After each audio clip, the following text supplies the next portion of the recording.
तो ब्रह्मा जी अपने ही बेटी सरस्वती जी से आकर्षित हो गए काम वेग के कारण और अपने ही बेटी के पीछे भागने लगे। तो ये देखकर जो है 6 पुत्र जो है हंसने लगे, ब्रह्मा जी क्या कर रहे हैं हमारे पिता वहां।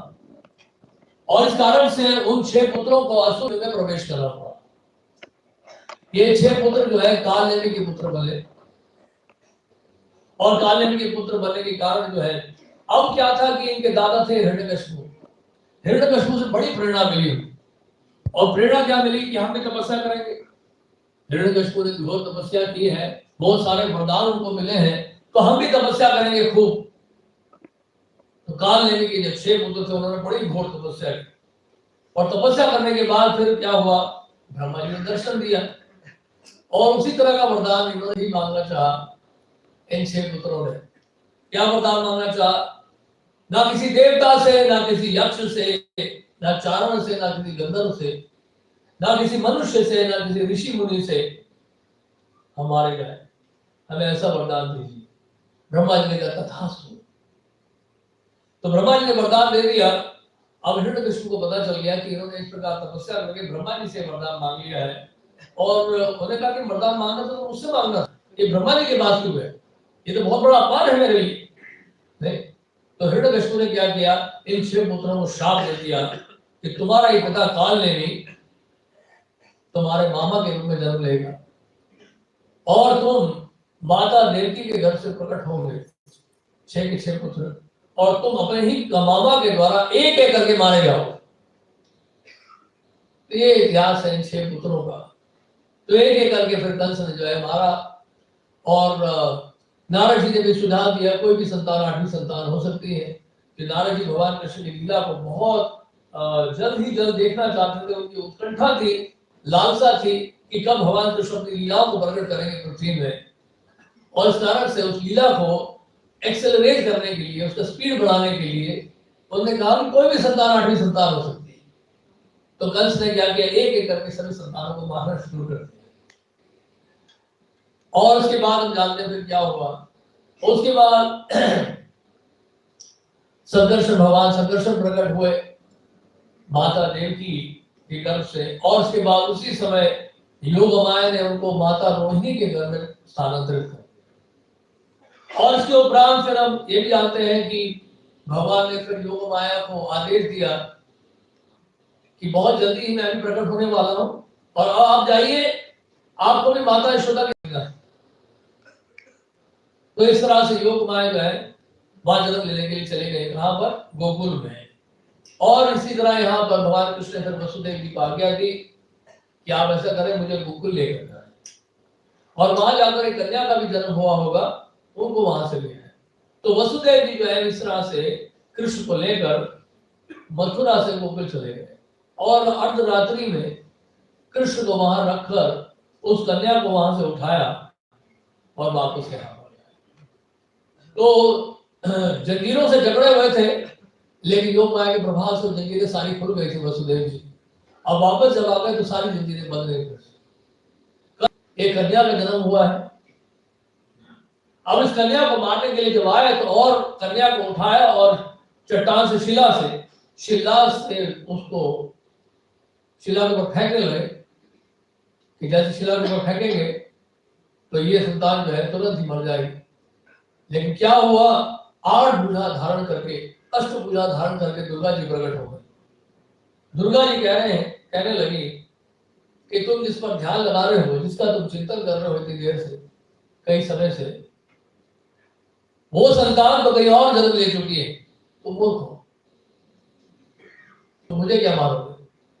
तो इस तरह से दुर्गा जी जो प्रकट हुई पृथ्वी में, और दुर्गा जी को भगवान ने आशीर्वाद भी दिया था कि पृथ्वी में वो प्रकट होंगे, अलग अलग स्थानों में अलग अलग नामों से जानी जाएंगी और वो सभी जीवात्माओं की जो बद्ध जीव है उनकी भौतिक इच्छाओं को पूरा।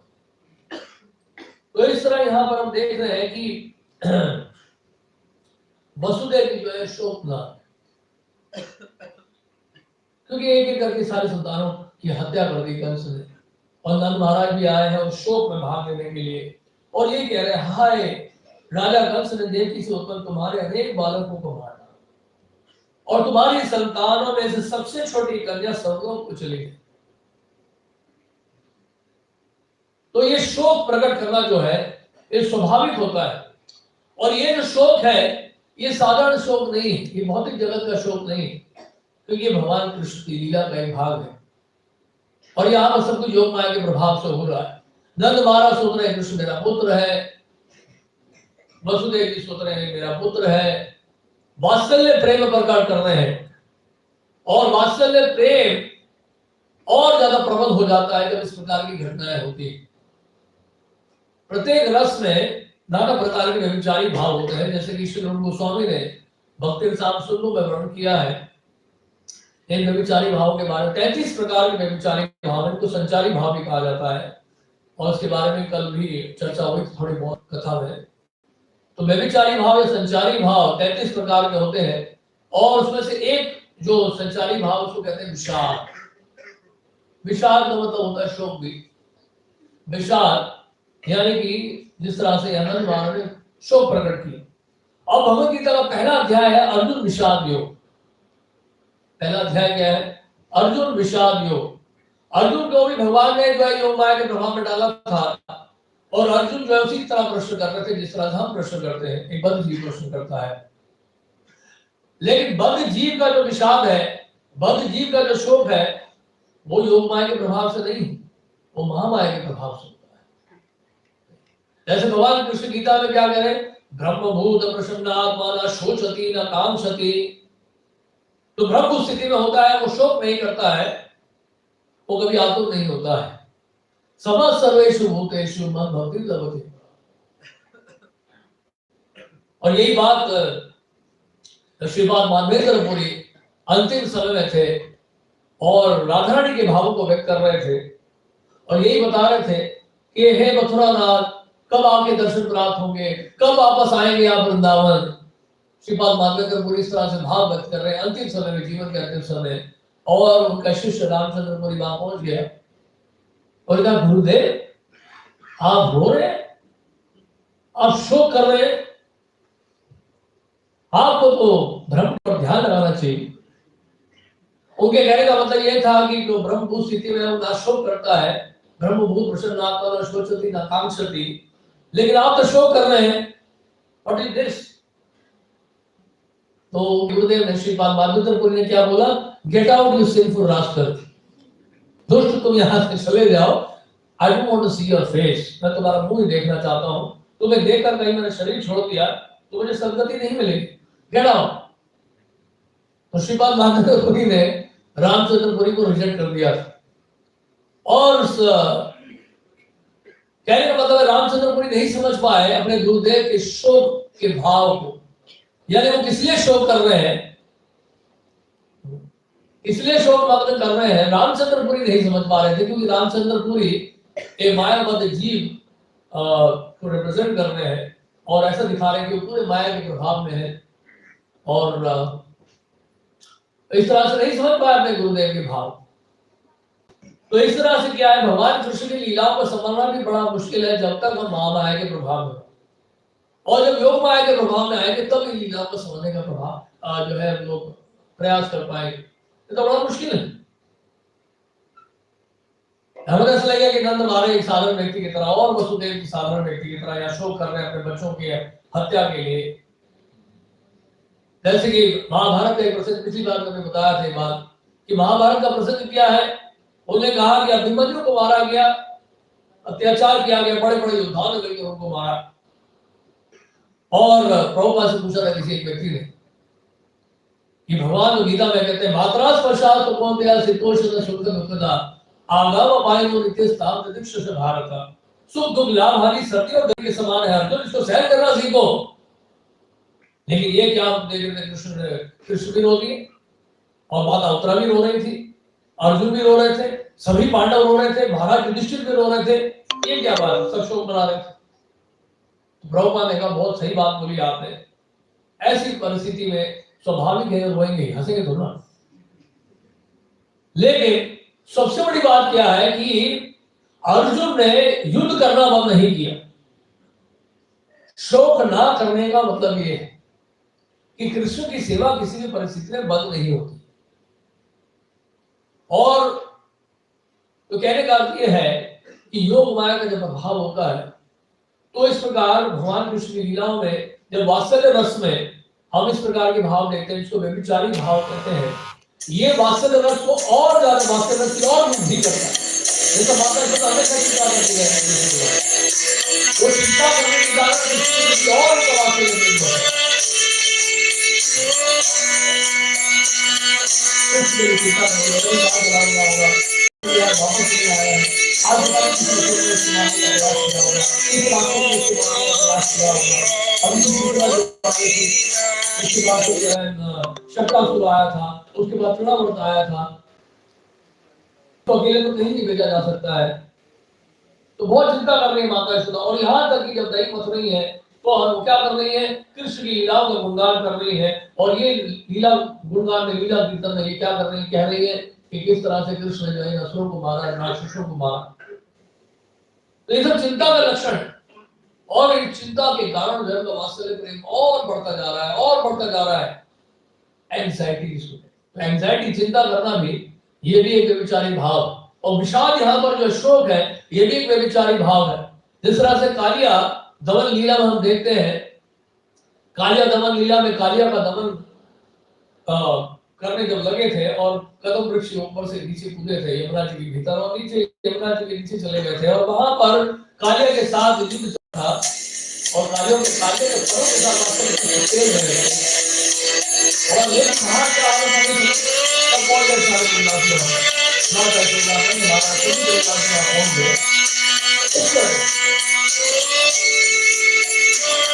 इसका बात नहीं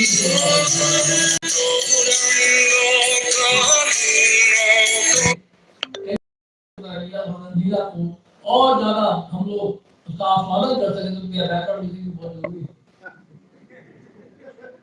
तो कालिया के साथ वो चल रहा है, खेल रहे हैं कालिया के साथ यमुना जी के भीतर, और बाहर नंद महाराज माता यशोदा सभी परिवार से मूर्छित हो गए, वहां मूर्छित हो गए, भयानक रस, भयभीत हो गए सब लोग।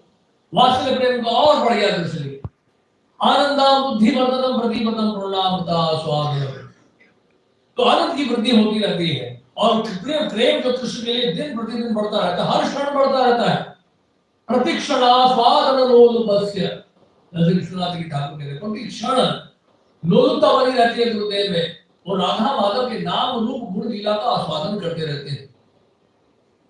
प्रतिक्षण वो लोलुपता बढ़ती रहती है, वृद्धि होती रहती है। जैसे भरत महाराज के बारे में भी आप पढ़ रहे थे कल बता रहे थे माता जी को प्रवचन दे रही थी, तो उस श्लोक में भी ये लिखा है कि भरत महाराज का जो प्रेम है दिन प्रतिदिन बढ़ता जा रहा था। उनका डिवोशन, उनकी जो भक्ति है, उनका जो सेवा का भाव है वो दिन प्रतिदिन बढ़ता जा रहा था। और इस तरह से उनके शरीर में सारे भाव के लक्षण प्रकट होने लगे। तो यहाँ पर भी हम ये देख रहे हैं कि यहाँ पर वात्सल्य प्रेम जो है उमड़ पड़ा है नंद महाराज का वसुदेव जी का। और कारण क्या है, भगवान श्री कृष्ण, कृष्ण के लिए उनका प्रेम बढ़ रहा है।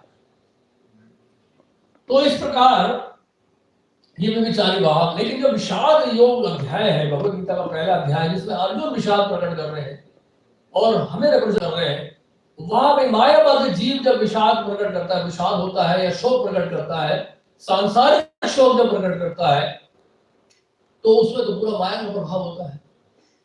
मेरे भाइयों का क्या होगा, मेरे रिश्तेदारों का क्या होगा, मैं इनके ऊपर कैसे बाढ़ चलाऊंगा। देहात्म बुद्धि के कारण, नहीं देश संबंध के कारण जो है हम शरीर को ही अपना मान बैठते हैं और शरीर के लिए शोक करते हैं।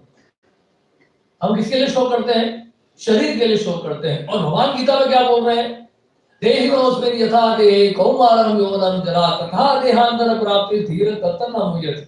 तो धीरज तत्र न मुह्यते का मतलब है शरीर के परिवर्तन से एक धीर पुरुष मोहित नहीं होता है, यानी कि वो शोक मग्न नहीं होता है, वो शोक नहीं करता है देह के परिवर्तन से। इसलिए वृद्धावस्था में भी पहुंचने के बाद वो सेवा कृष्ण की बंद नहीं करता, क्योंकि शोक नहीं कर रहा शरीर के बाद। उसको इस बात का कोई दुख नहीं आ रहा है, मैं तो बूढ़ा हो चुका हूं, मैं तो ठीक से चल भी नहीं पा रहा हूं, मैं ठीक से देख भी नहीं पा रहा हूं। और जैसे कि धृतराष्ट्र शोक कर रहे हैं। प्रभुपाद जी कहते हैं ना कि कलयुग ऐसा है कि देखा जाए तो हर घर में एक धृतराष्ट्र है। तो धृतराष्ट्र क्या कर रहा है? हर घर में वो शोक कर रहा है अपने परिवार के लिए, अपने बच्चों के लिए। और क्यों शोक कर रहा है वो? मैंने इनको इतना पढ़ाया लिखाया बड़ा किया और अब कोई मेरे पास आके नहीं बैठता है। नहीं, कोई मेरे पास आके नहीं बैठता है, कोई पूछता तक नहीं है कि आप कैसे हैं। ये लोग सब तैयारी कर रहे हैं मुझे वृद्धाश्रम में भेजने की। घर में यही बातें चल रही हैं, मैं सुन रहा हूँ। दूसरे कमरे से आवाजें आ रही हैं। मेरी बहू कह रही है मेरे बेटे, इनको यहाँ क्यों रखा हुआ है? ये तो खांसते रहते हैं, बच्चे हमारे बीमार हो जाएंगे, इनको क्यों नहीं वृद्धाश्रम में? अब मैं वो स्टोरी सुनिए, घटना फिर से सुना देता हूँ आपको, वृद्धाश्रम से संबंधित है, पहले भी एक बार सुनाया था।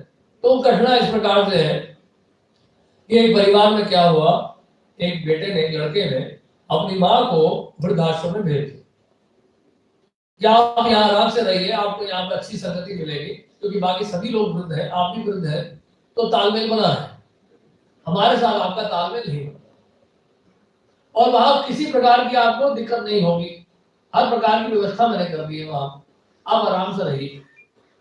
तो रहने लगी, और कई बार वो फोन करके अपने बेटे को, बेटा फोन उठा लेता, बोलते वहां मैं अभी मीटिंग में हूं, मैं बात करता हूँ 2 मिनट में, कट हो गया फोन। और उसके अगली फिर फोन करती है, बोले वहां मैं अभी जरा एयरपोर्ट की तरफ जा रहा हूँ, जैसे मैं लैंड करूंगा फिर बात करूंगा, फिर से फोन बंद कर।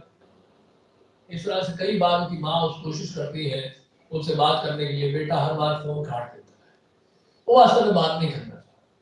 और इस तरह से कई साल बीत जाते हैं, 10 साल 12 साल, और वृद्धाश्रम से एक फोन आता है। क्या फोन आता है कि आपकी माँ जो है बहुत बीमार है, आपसे मिलना चाहती है, ऐसा लगता है कि वो अंतिम समय में। और फिर वो लड़का जाता है वृद्धाश्रम में मिलने के लिए अपनी माँ से, मतलब माँ तुम कैसी हो? ठीक है सब कुछ, तुम्हें किसी चीज की आवश्यकता है? तो आप पूछने आए हो कि मेरी क्या आवश्यकता है 10 साल के बाद? चलो तुम पूछ रहे हो तो मैं बता देती हूँ, ऐसा करो तुम यहाँ पर एक एसी लगवा लो, गर्मी में बहुत गर्मी होती है, और ये गद्दा भी पुराना हो गया है, नया गद्दा लगवा लो, सामने एक टीवी लगवा दो, और एक मुझे एक बढ़िया सा रेडमी स्मार्टफोन दे दो, या उससे भी अच्छा होगा एप्पल का दे दो, आईफोन दे दो। तो इस तरह से बहुत सारी मांगे उन्होंने की। फ्रिज भी एक लगा देना यहाँ पर, ताकि गर्मी के मौसम में मुझे ठंडा पानी मिले। तो सारी व्यवस्था हम कर। कल एक बेटे ने कहा कि एक बात बताओ मां, 10 साल से मैं तुमसे मिलने नहीं आया, 10 साल में एक बार भी तुमने जो है मुझे नहीं पूछा कि तुम्हें क्या चाहिए, अब तुम्हारा स्वास्थ्य इतना खराब है, तुम इस प्रकार की मांगे कर रहे हो, मुझे समझ नहीं आया। माँ ने कहा बेटा देखो, मैंने तुम्हें कई बार फोन किया, तुमने फोन तो उठाया भी तो तुमने काट दिया, और ये कई तरह के बहाने होता है, मैं यहाँ हूं, मैं वहां हूं।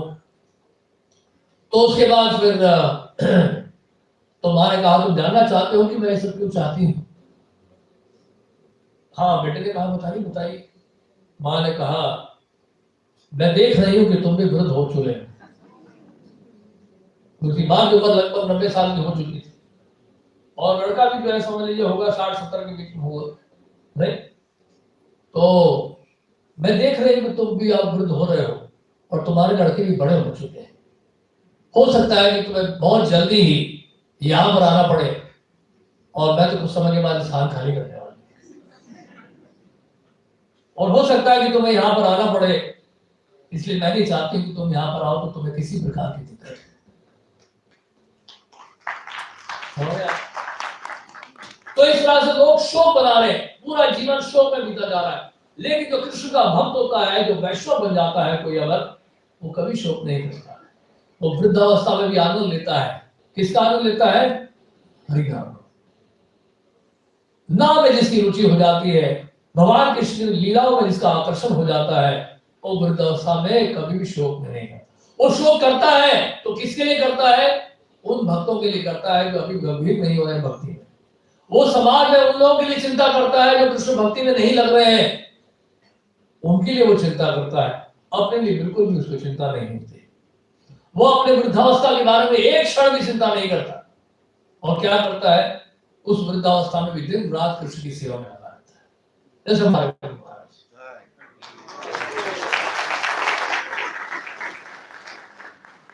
इसलिए उनको अपने शरीर की बिल्कुल चिंता नहीं कि मेरा शरीर झुक रहा है, और ठीक से चल भी नहीं पा रहा हूँ। अपने शरीर के बारे में बिल्कुल नहीं सोच रहे हैं, बिल्कुल शोक नहीं कर रहे हैं। शोक इसलिए कर रहे हैं कि ठीक से प्रचार नहीं हो रहा है। वो हमारा मंदिर कब बनेगा कुरुक्षेत्र में, कब मंदिर पूरा होगा रोहिणी में, कब मंदिर बनेगा द्वारका में, ग्रंथों का वितरण क्यों कम हो रहा है इस साल, माहौल बड़ा खराब है, क्या बहुत लोग ठीक से बाहर जा रहे हैं कि नहीं, प्रचार में सब लोग जा रहे हैं कि नहीं, या काफी समय यही बिता रहे हैं मंदिर में, बहुत लोग बाहर निकल नहीं रहे क्या, ये सब चिंता कर रहे हैं। उनको ये सारी चिंताएं लगी हुई है, इसका शोक कर रहे हैं। वो इसलिए दुखी है कि शायद ठीक से प्रचार नहीं हो रहा है। यह लगता है कि आज के समय में लोग जो है पाश्चात्य संस्कृति को अपना रहे हैं, पाश्चात्य जगत की तरफ जा रहे हैं, और इस कारण से क्या है, लोग नहीं कृष्ण भावना भावित होना चाहते हैं, लोग भक्ति में लगना नहीं चाहते, लोगों का इंटरेस्ट खत्म हो रहा है, लोग और माया में प्रवेश करते जा रहे हैं। इस बात को सोच के जो है क्या होता है, वैष्णव जो होते हैं, गुरु जो होते हैं, वो दुखी होते हैं।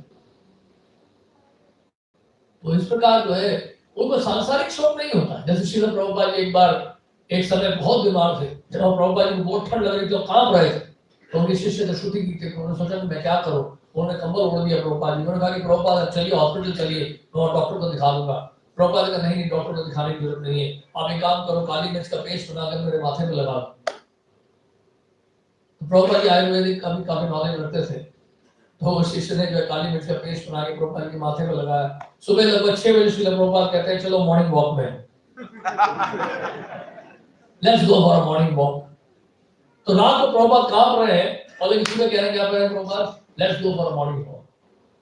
तो इस तरह से जो वैष्णव होते हैं, गुरु होते हैं, वो देह के लिए, शरीर के लिए शोक नहीं करते हैं। लेकिन यहाँ पे अर्जुन हम क्या देख रहे हैं, भगवत गीता के पहले अध्याय में वो शोक कर रहे हैं, ये तो मेरे पितामह है, ये मेरे गुरुजन है, मेरे भाई है, ये रिश्तेदार है, मैं क्या करूंगा युद्ध करके, ये सब तो रहेंगे नहीं हमारे साथ। अगर मुझे हस्तिनापुर का राज सिंहासन अगर मिल भी जाएगा तो उसको वो क्या करूंगा मैं, जब मेरे साथ अपने ही सगे संबंधी, अपने ही मित्र नहीं रहेंगे। इससे अच्छा है तो कि मैं युद्ध ही ना करूं। इस प्रकार का जो शोक था भगवान कृष्ण को अच्छा नहीं लगा। भगवान कृष्ण ने उनको बहुत डांटा।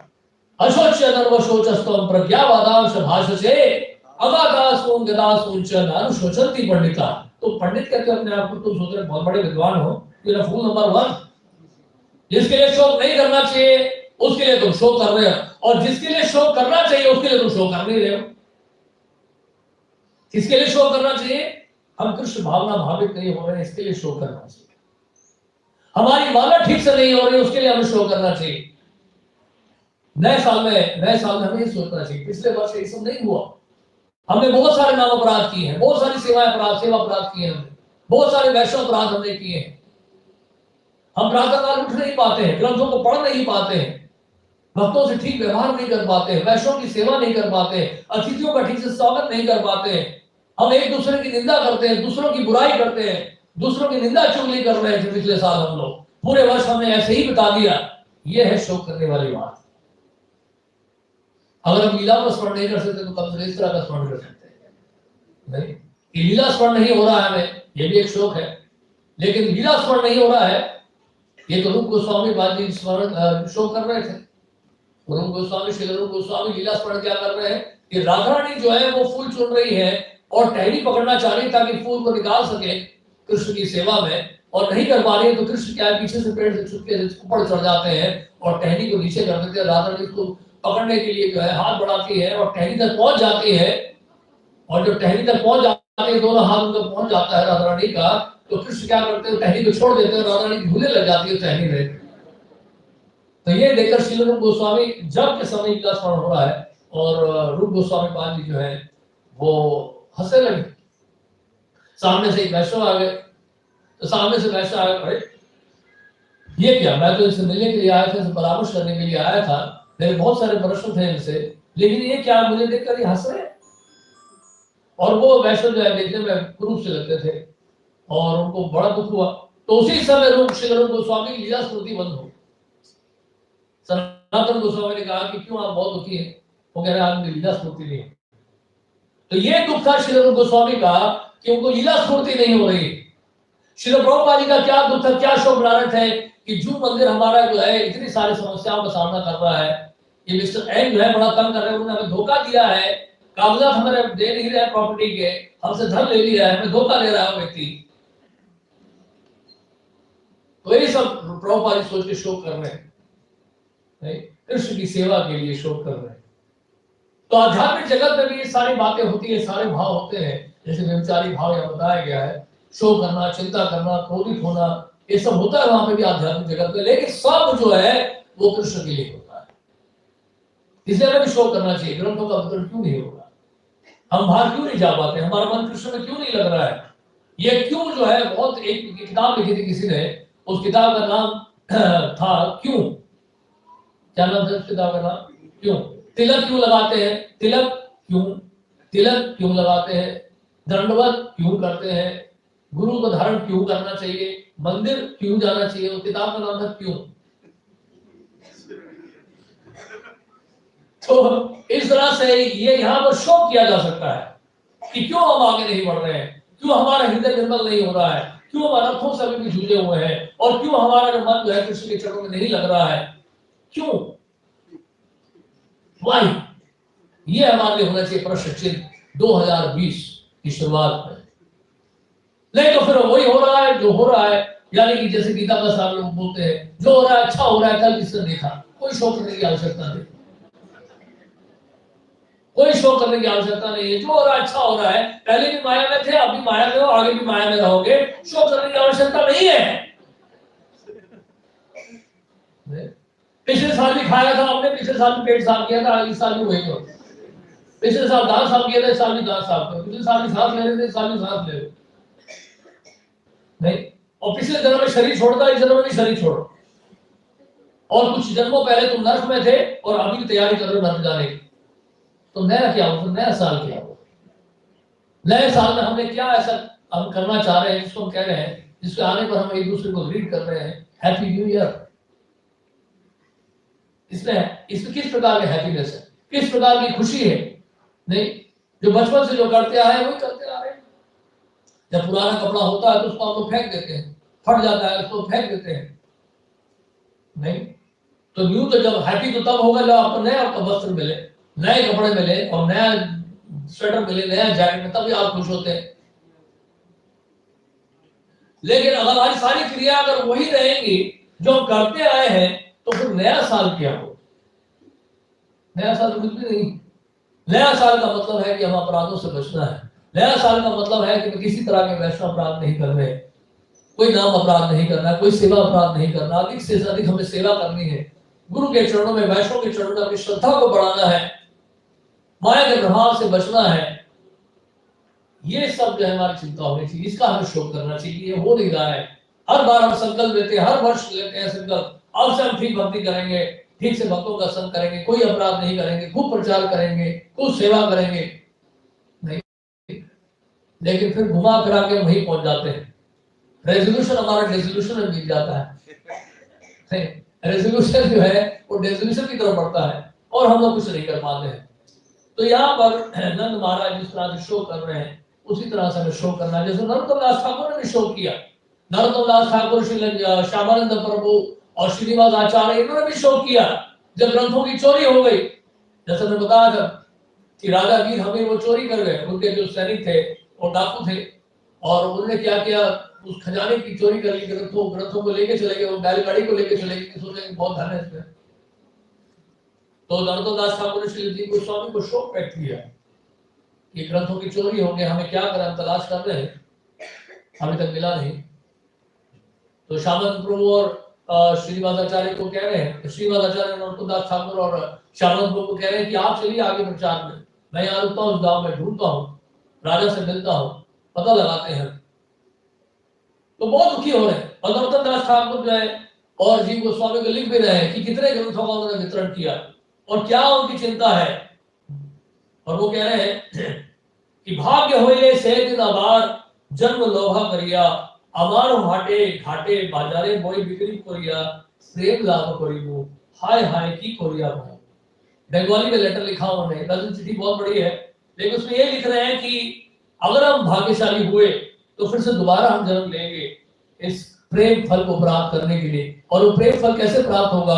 ग्रंथों का वितरण करने के लिए। और ग्रंथों का वितरण हम कहाँ करेंगे? हम फुटपाथ में करेंगे, नदी के तट पर करेंगे, सड़कों में करेंगे, बाजार में करेंगे।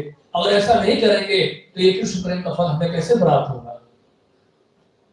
तो ये शोक नर्मदास ठाकुर का है कि ग्रंथों का वितरण नहीं हो रहा है, बहुत कम संख्या में ग्रंथ का वितरण हो रहा है, इसको इस ग्रंथों के वितरण को कैसे बढ़ाया जाए? तो इस तरह से जब शोक करेंगे, इस प्रकार जब चिंता करेंगे, तब हम लोग कृष्ण की सेवा में और सक्रिय हो पाएंगे। तो इस तरह से ये हमें शिक्षा मिल रही है श्लोकों के माध्यम से, भागवत के श्लोकों के माध्यम से, कि किस तरह से हमें सचेत रहना चाहिए, किस तरह से हम लोगों को कृष्ण भावना भावित होने के लिए चिंता करनी चाहिए कि क्यों नहीं हम आगे बढ़ रहे हैं। तो ये हमारा रेजोल्यूशन होना चाहिए 2020 के लिए, आने वाले वर्ष के लिए। आज से हमें सोचना चाहिए, संकल्प लेना चाहिए। जैसे कि कार्तिक का एक संकल्प होता है, कार्तिक व्रत जो दामोदर मास में क्या किया जाता है, पहले संकल्प लिया जाता है और भगवान श्री दामोदर से प्रार्थना करते हैं, संकल्प लेते हैं और उस संकल्प के द्वारा हम लोग ये बोलते हैं कि हम लोग ये व्रत रखेंगे, ये नियमों का पालन करेंगे, इतनी माला करेंगे, इतना श्रवण करेंगे, ये नहीं खाएंगे, वो नहीं खाएंगे, इस तरह से रहेंगे। नहीं, वो संकल्प लेते हैं हम और राधारानी से प्रार्थना करते हैं कि उस संकल्प को पूरा कर पाए। तो इसी तरह से इस साल का शुभारंभ है। वैसे तो अगर हम लोग वैश्विक कैलेंडर के हिसाब से देखें तो हमारा नया साल गौराब्ध के दिन है, यानी कि गौर पूर्णिमा का दिन जो है वो हमारे बड़े वैश्विक कैलेंडर के अनुसार वो है हमारे नया साल। लेकिन क्योंकि पाश्चात्य जगत का बहुत प्रभाव है हमारे ऊपर, इस देश के ऊपर खासकर, और अन्य देशों का प्रभाव ज्यादा है, हमारा प्रभाव कम है। तो पाश्चात्य जगत का इतना प्रभाव है कि पूरे विश्व भर में नया साल आज के दिन ही मनाया जाता है। इससे देखिए अद्भुत बात, क्या उनका देखिए उनका इन्फ्लुएंस रहा है, क्या उनका प्रभाव रहा है ब्रिटिश एम्पायर का पूरे विश्व भर में, कि लोग उनके कैलेंडर को फॉलो करते हैं। लेकिन ऐसा एक समय आना चाहिए, इस प्रकार हम भी शो कर सकते हैं, ऐसा समय आना चाहिए कि हमारा नया वर्ष मनाया जाए गौर पूर्णिमा के दिन। पूरा विश्व भर में मनाए गौर पूर्णिमा के दिन, लोग क्या मनाए नए वर्ष, वो होना चाहिए वास्तव में नया साल। लेकिन जो भी है, क्योंकि हम एक समाज में रह रहे हैं, एक ऐसी परिस्थिति में रह रहे हैं कि लोगों के साथ हमें मिलजुल कर चलना पड़ता है, तो नए साल का उपयोग हम लोग नए सिरे से हम लोग शुरू कर सकते हैं और उन सबको बता सकते हैं नया साल तो आपका है, लेकिन नए साल में हम नया क्या कर रहे हैं, सबको तो पुराना कर रहे हैं। तो इस प्रकार कई सारी बातें हैं, हम यहीं पे विराम देते हैं। कोई प्रश्न तो आप पूछो। हरे कृष्ण।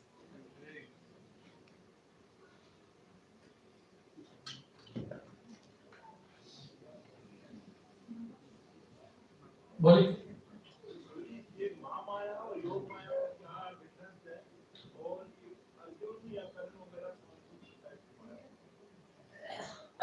इनका कहना है कि महामाया और योग माया में क्या अंतर? देखिए, भगवान के लिए तो सब दिव्य है, भगवान कृष्ण के लिए कोई माया नहीं है, योग माया नहीं है, उनकी तो अपनी माया है। देवी ही ऐश्वर गुणमयी मम माया दुर्तया, भगवान कहते हैं दिस डिवाइन एनर्जी ऑफ माया, यानी कि महामाया को भी दिव्य बता रहे हैं भगवान, तो भगवान के लिए सभी कुछ दिव्य है। जैसे पावर स्टेशन से, बिजली के घर से बिजली आती है, तो बिजली घर से जब बिजली निकलती है तो बिजली वाले के लिए बिजली है सिर्फ। अब आप अपने घर में उसको ठंडा कर लो या गर्म, नहीं, तो अनुकूल परिस्थिति है तो वो योग माया है, प्रतिकूल परिस्थिति है तो महामाया है।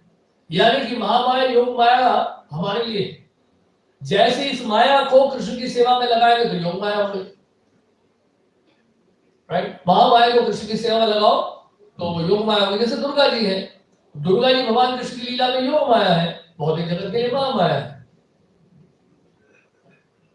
तो इस तरह से ये जो यहाँ पे यंत्र तंत्र रखे इतने सारे, ये प्रोजेक्टर रखा है, ये फोन रखे हैं, कैमरा रखा है, सब कुछ रखा हुआ है, तो अगर देखा जाए तो सांसारिक दृष्टिकोण से महामाया है, लेकिन चूंकि ये कृष्ण की सेवा में लग रहा है तो अब ये योग माया का प्रभाव। ठीक है, और बताइए। हाँ जी,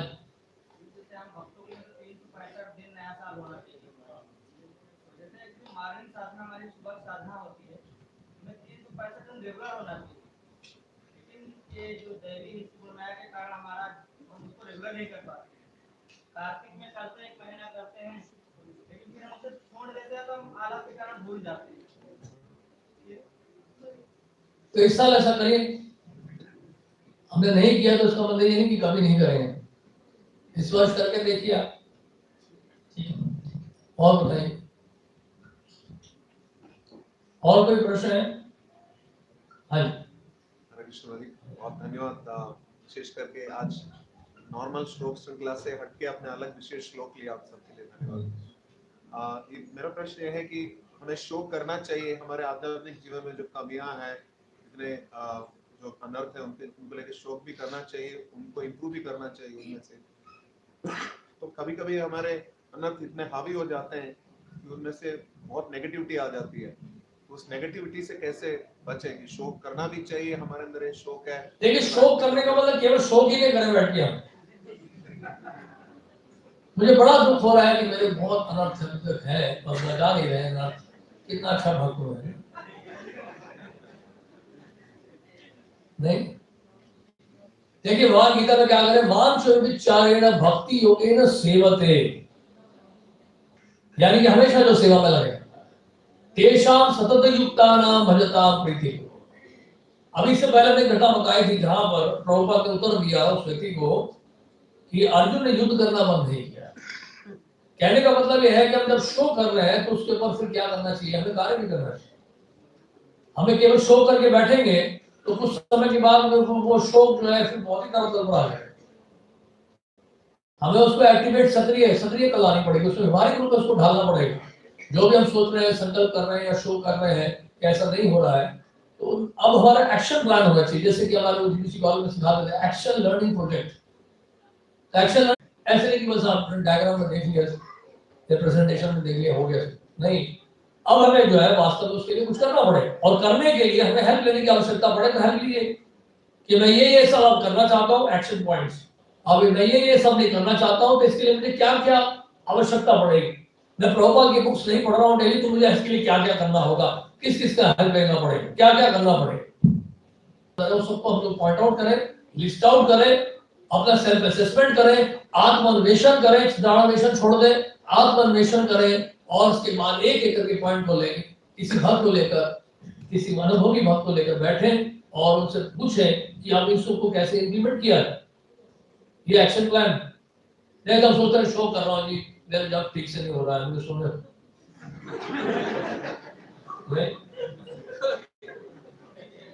लेकिन आप जैसे भूख लगती है, मैं एग्जाम्पल देता हूँ क्या कहना चाह रहा हूँ। जैसे भूख लगती है आपको, मुझे बहुत भूख लग रही है, मुझे बड़ा दुख है इस बात, और आप बैठे रहते हैं वहां पूरे दिन, मुझे, और शाम को यही बोलते हैं मुझे बड़ा दुख है, मुझे भूख लगी, और अगले सुबह हो जाता है, सूर्य उदय हो जाता है, तो मुझे बहुत भूख लगी है, और फिर भी बैठे रहते हैं।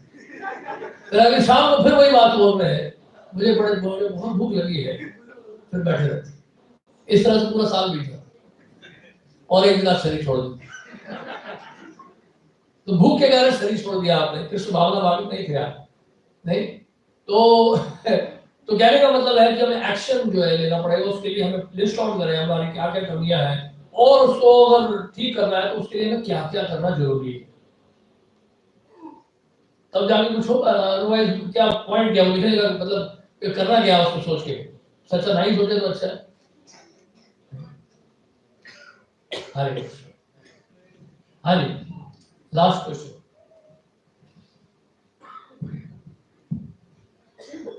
हरे कृष्ण। प्रभु जी, सनातन धर्म के हिसाब से तो नववर्ष चैत्र मास में आता है शुक्ल पक्ष, तो हम उसको तो नहीं मनाते हैं, लेकिन गौर पूर्णिमा को नववर्ष मनाते हैं, तो इसके बारे में कुछ समझ बताएंगे?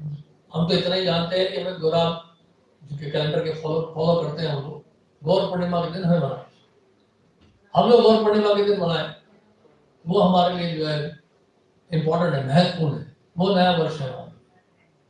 वो भी लगभग उसी समय में आता, कोई खास अंतर नहीं, उसमें कोई फर्क नहीं पड़ता है। जनरली जो वैसे हिंदू कैलेंडर है वो उसको फॉलो करते हैं, ना बता रहे हैं, और हम लोग ये फॉलो करते हैं, पूरा कैलेंडर फॉलो। ठीक है, और कुछ? हरे कृष्ण। ग्रंथराज श्रीमद् भागवतम की, श्रील प्रभुपाद की, और प्रेमानंद प्रभु की।